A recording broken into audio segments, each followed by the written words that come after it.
بسم اللہ الرحمن الرحیم۔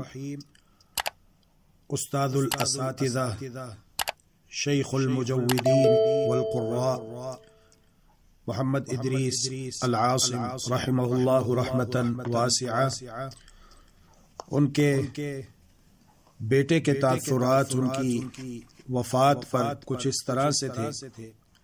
کہتے ہیں کہ امریکہ سے جب آیا تھا تو یہ وہم و گمان میں بھی نہیں تھا کہ واپسی پر دعاؤں کا جو سلسلہ ہوتا تھا وہ ایک دم رک جائے گا۔ وہ فی امان اللہ کہنے والے خود رب کی امان میں چلے جائیں گے۔ وہ فون کی گھنٹی جس کے بجنے سے دل کے تار ہلتے تھے وہ ہمیشہ کے لیے خاموش ہو جائے گی۔ میں زندگی کے پریشان کن حالات میں کبھی گھبرایا نہیں، کیونکہ میرے والد گرامی رحمہ اللہ ہمیشہ میرے ساتھ ہوا کرتے تھے۔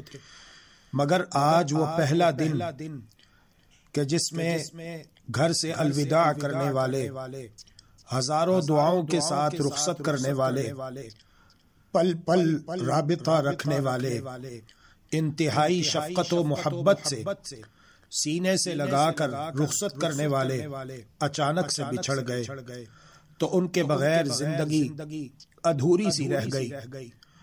خوشیاں بکھر گئیں، پل پل ان کی یادیں، میٹھی باتیں بہت ستانے لگی۔ مالک کروٹ کروٹ ان کو جنت الفردوس کی نعمتوں سے لطف اندوز فرمائے، آمین یا رب العالمین۔ اللهم إنك عفو تحب العفو فاعف عنا، اللهم إنك عفو تحب العفو فاعف عنا، إلهنا فاعف عنا يا كريم۔